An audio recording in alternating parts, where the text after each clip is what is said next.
A atração a seguir é recomendada para todas as idades.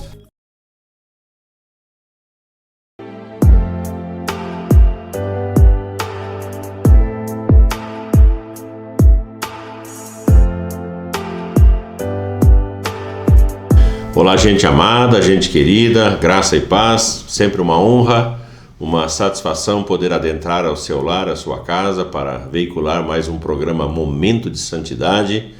Eu quero que a graça do Senhor esteja de forma abundante na sua vida, em meio à sua família, dias de incertezas, dias de preocupações, dias onde nós somos levados à presença do Senhor, à presença do Pai, para aquietar o nosso coração, acalmar o nosso coração, guerras, rumores de guerras, crise anunciada, crise vivida, enfim, são situações que nós precisamos pensar, repensar a forma como nós temos vivido, rever os nossos valores, nossos conceitos, enfim, valorizar a nossa família sobremaneira, valorizar o tempo que nós temos para estar com aquelas pessoas que nós amamos.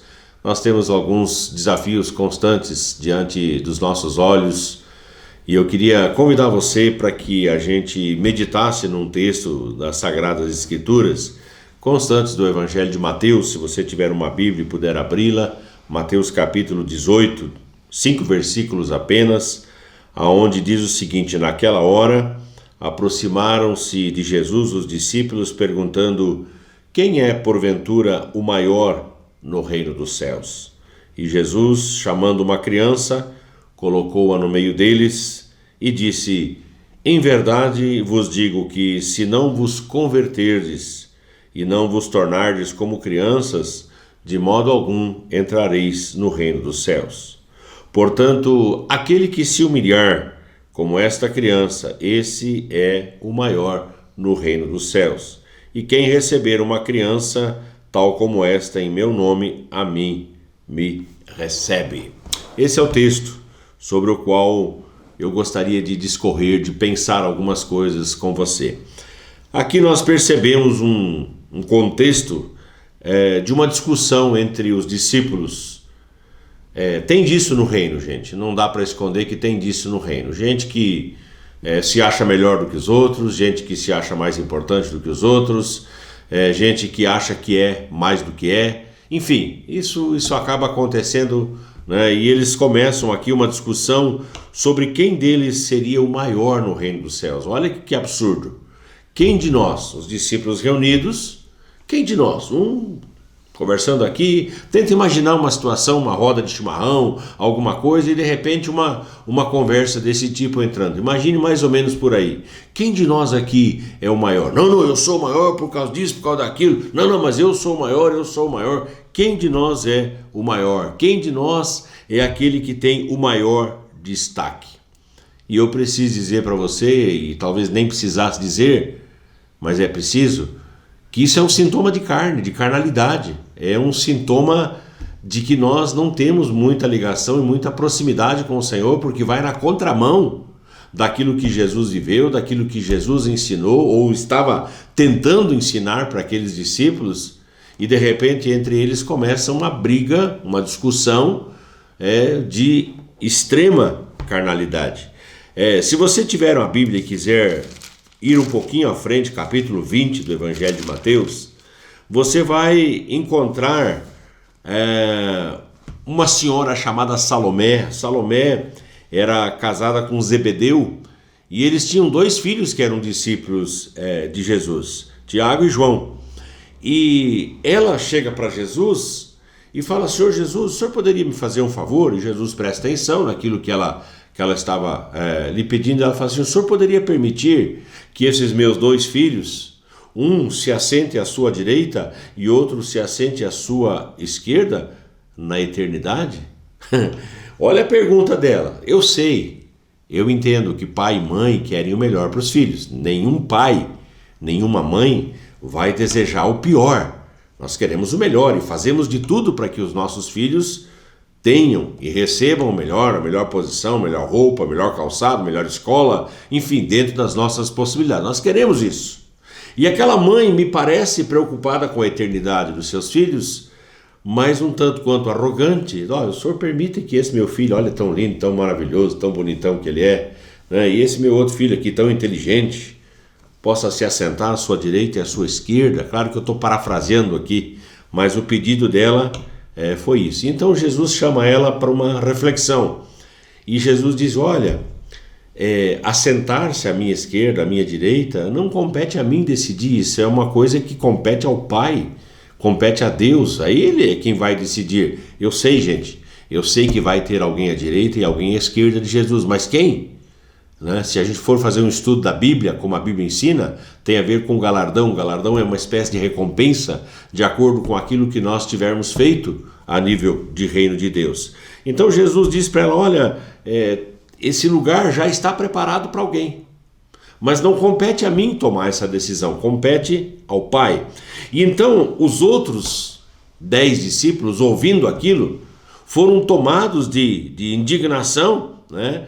E se revoltaram contra aqueles dois, como se os dois, né, Tiago e João, tivessem qualquer tipo de culpa naquela assertiva daquela mulher, da sua mãe Salomé.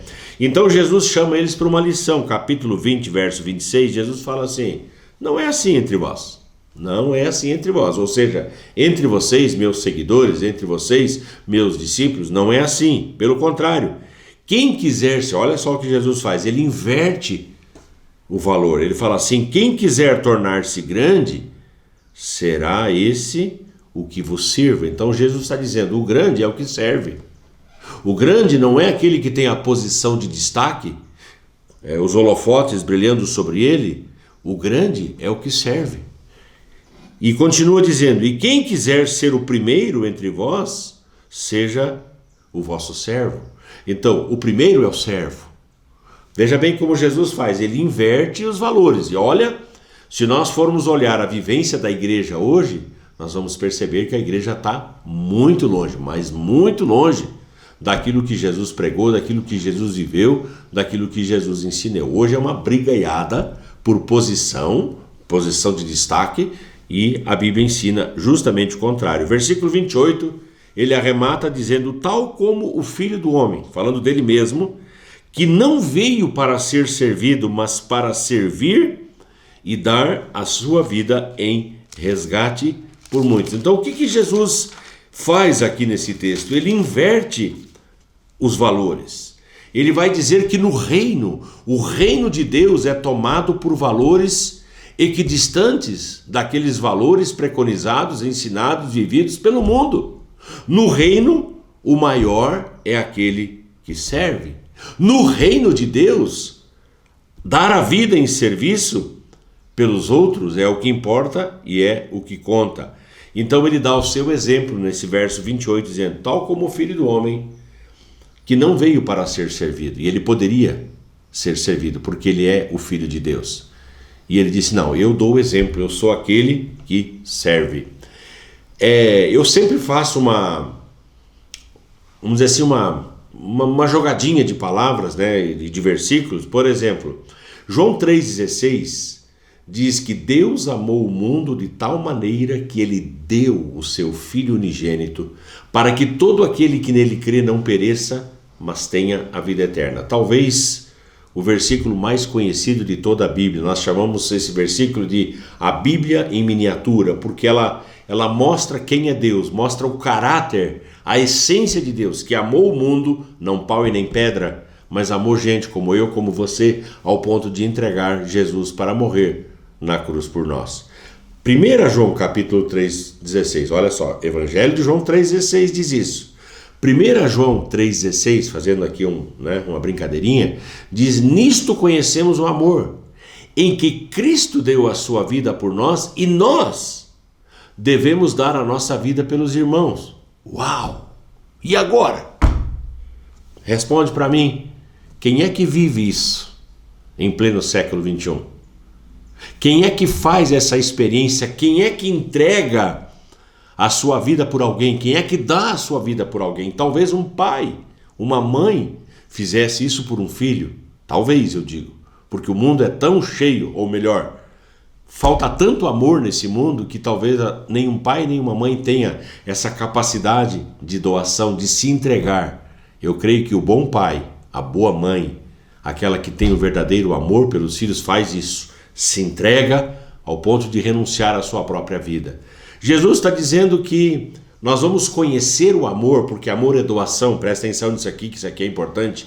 Amor é doação. Amor não é sentimento. Nós achamos que o amor é um sentimento que está aqui dentro do nosso coração. Não, não, não. O amor é uma decisão que nós tomamos. Eu decido amar, apesar de a pessoa ser ruim. Eu decido amar, apesar da pessoa ser cheia de defeitos. Eu decido amar, apesar daquela pessoa ser extremamente complicada. E tem gente complicada, difícil de lida. Amar não tem a ver com qualidades. Amar é uma virtude. A Bíblia diz, na verdade, que o amor ele é derramado em nossos corações pelo Espírito Santo. Então, nós não nascemos com esse amor, mas nós somos planificados com ele. Nós somos enchidos com esse amor, que é a capacidade de doar-se, de se entregar por uma causa, de se entregar em favor de alguém. Então Jesus está falando de coisas aqui que são altamente revolucionárias para nós. Quem é que prega isso? Quem é que ensina isso? Você já entrou em alguma igreja onde um pastor estava ali pregando o evangelho da renúncia? O que é que se prega hoje? Prosperidade e bênção. O que é que se prega hoje? Não, você merece, você é digno, você precisa, você pode ter. E o meu Jesus, o Jesus que eu sirvo, me ensina que eu devo ser perdoador, eu devo ser uma pessoa amorosa, eu devo ser aquela pessoa que abraça, que aceita. Entende o que eu estou falando? Essa inversão de prioridades, essa inversão de valores. Depois de 1700, entre 1700 e 1760, viveu um conde chamado Nicolau von Zinzendorf. E Zinzendorf, ele foi, vamos dizer assim, o líder de um movimento no centro da Alemanha, na província da Morávia. E aqueles irmãos que moravam naquela província, naquela região, criaram uma cidade chamada Herrnhut, a cidade de Deus. E eles viviam de uma forma muito parecida com aquilo que a igreja primitiva viveu, aquilo que a igreja nos seus primórdios viveu. Eles viviam em amor, meditando todo dia, servindo uns aos outros. E o amor deles por gente foi tão intenso, presta atenção, isso é fato, isso é história. O amor deles por pessoas foi tão intenso que para poder entrar em países onde o evangelho não era permitido pregar, eles se vendiam como escravos. Olha só, eles perdiam a sua liberdade, a sua dignidade de cidadãos livres, tornando-se escravos em países, eram levados como escravos para aqueles países para poderem anunciar o evangelho de Cristo. Vai pregar um negócio desse hoje. Vai numa igreja e diz, olha, quem aqui está disposto a renunciar à sua liberdade, sua fama, sua riqueza, sua prosperidade, sua família, seus bens, suas posses, para se tornar um escravo, para entrar num país fechado, como China, como Coreia do Norte, como outros tantos países muçulmanos? Quem é que faria isso?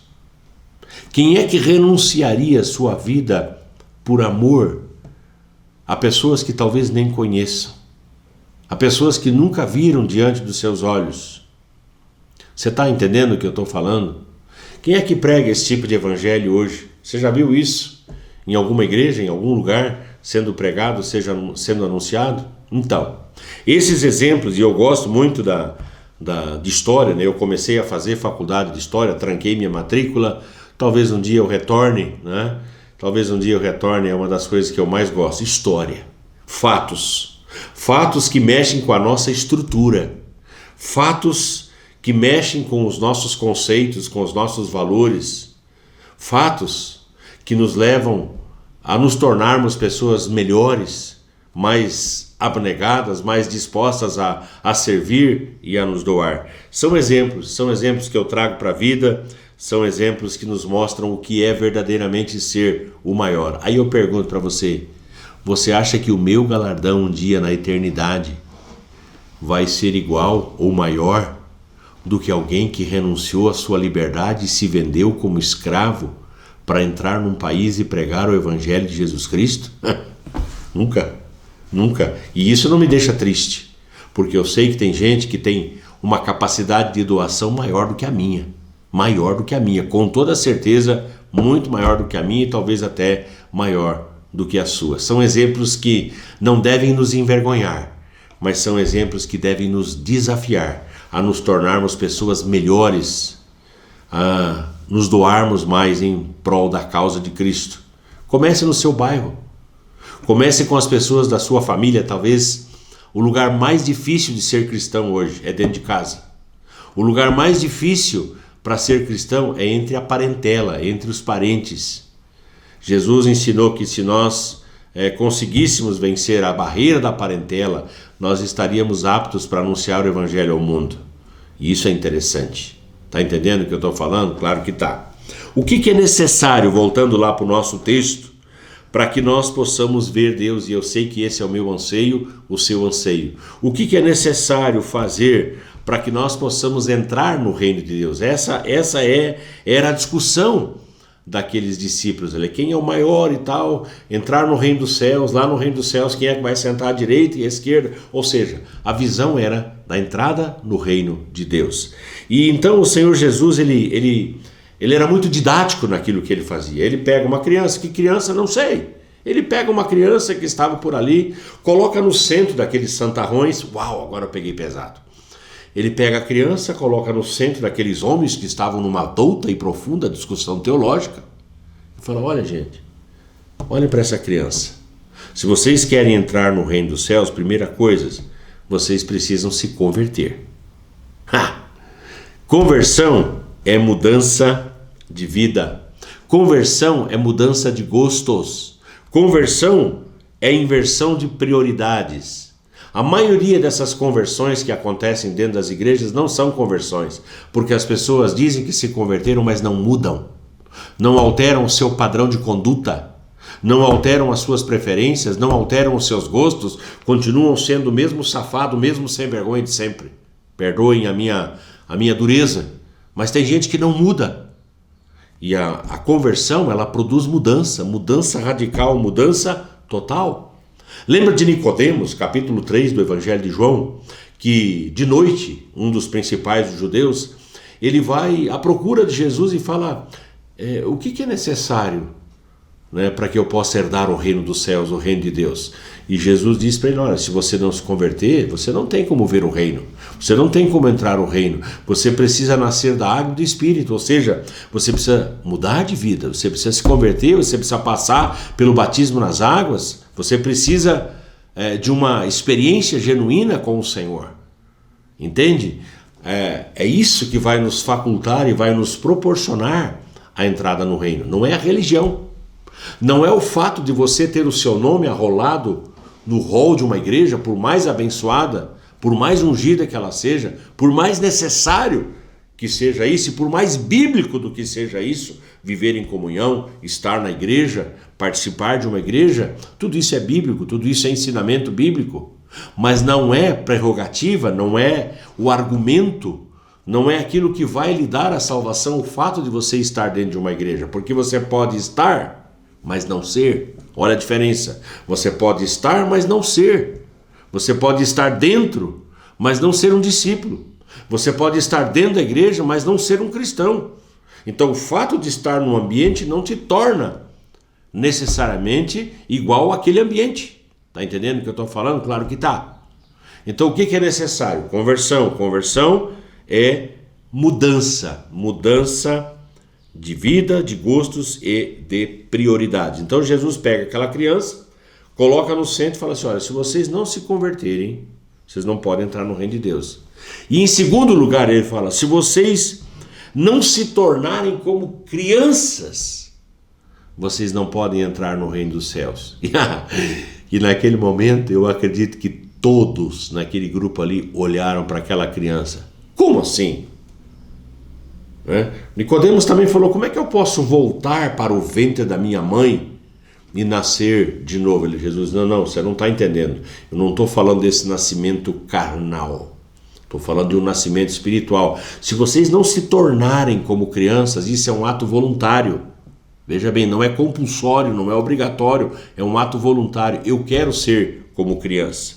O que a criança é? Em primeiro lugar, dependente. Imagina a cena, uma mãe pegando uma criancinha pequena, fala: filhinha, a mamãe tem que sair agora, tá aqui a mamadeira, vou deixar essa mamadeira cheia de leite aqui para você. Se você fizer alguma coisa na fralda, você pega, a fralda tá ali, você vai e troca a tua fralda, tá? Ali perto do meio-dia a mamãe chega, tá bom? Te vira, tô saindo. A criança faz isso? Não, ela depende da mãe. Ela depende da mãe para comer, ela depende da mãe para tomar banho, ela depende da mãe para trocar a fralda. Ela depende, ela é dependente. E essa é, talvez, a primeira coisa que nós temos que aprender nesse mundo independente é nos tornarmos dependentes de Deus. Segunda coisa é a ausência da malícia. 1 Coríntios capítulo 14, verso 20, o apóstolo Paulo, ele falou que na malícia nós devemos nos tornar como crianças. Criança não malicia, o adulto malicia, pensa bobagem. Então, dependência, ausência de malícia, simplicidade. Em Mateus 10,16, Jesus diz que, como discípulos, deveríamos ser simples como as pombas. Simplicidade. Quem é que vive isso ainda hoje? Dependência, ausência de malícia, simplicidade e mansidão. Gálatas 5, 22 e 23 fala do fruto do Espírito. E um dos aspectos do fruto do Espírito é justamente essa mansidão. Hoje é uma discussão, uma brigaiada, gritaria para todo lado. E eu acho que nós temos que aprender a sossegar um pouco. Fazer como as crianças, aninhar-se, aquietar-se no colo do pai, no colo da mãe, né? Nos tornarmos mais dependentes, ausência de malícia, mais simples, mais mansos. Precisamos aprender com Jesus, como ele fala em Mateus capítulo 11, verso 29, aprendei de mim, porque sou manso e humilde de coração. Então tudo que você e eu precisamos é aprender com o nosso mestre. Ele nos deu o exemplo, ele é o modelo. Mansidão, humildade são requisitos para que nós um dia possamos adentrar ao reino dos céus. Nenhum arrogante, nenhum vaidoso, nenhum soberbo vai poder adentrar ao reino dos céus, mas o simples, o humilde. E é isso que eu tenho para te dizer, e eu espero que você receba essa palavra com toda alegria no seu coração. Vamos orar. Meu Pai, em nome de Jesus, muito obrigado pela Tua palavra, muito obrigado pela Bíblia, muito obrigado por esses textos altamente inspirativos que nós lemos, esses textos onde o Senhor Jesus viveu e ensinou princípios e valores imutáveis, valores de amor, de simplicidade, de doação, não de arrogância, não de soberba, não de independência.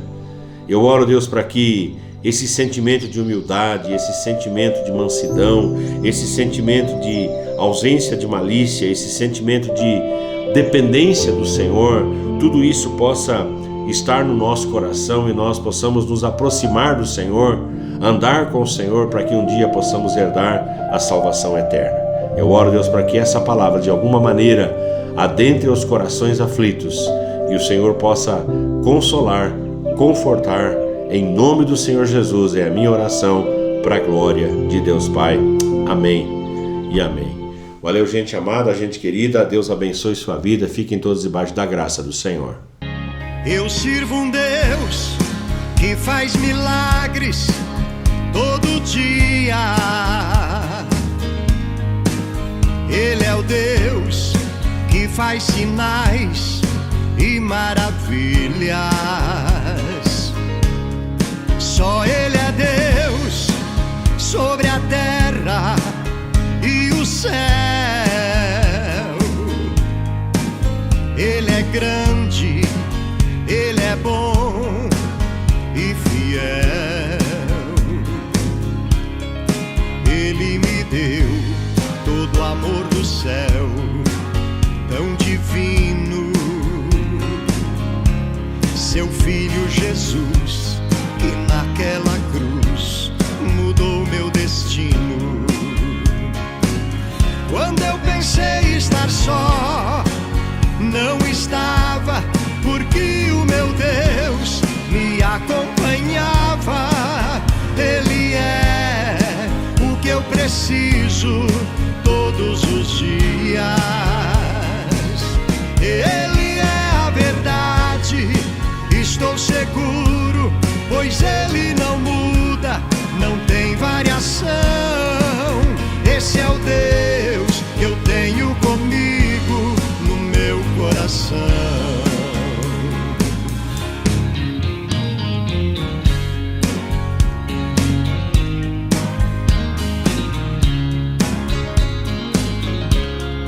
Eu sirvo um Deus que faz milagres todo dia. Ele é o Deus que faz sinais e maravilhas.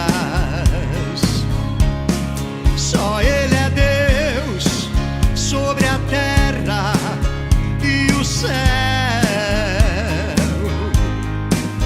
Ele é grande, Ele é bom e fiel. Ele me deu todo o amor do céu, tão divino. Seu Filho Jesus, que naquela cruz mudou meu destino. Quando eu pensei estar só, não estava, porque o meu Deus me acompanhava. Ele é o que eu preciso todos os dias. Ele é a verdade, estou seguro, pois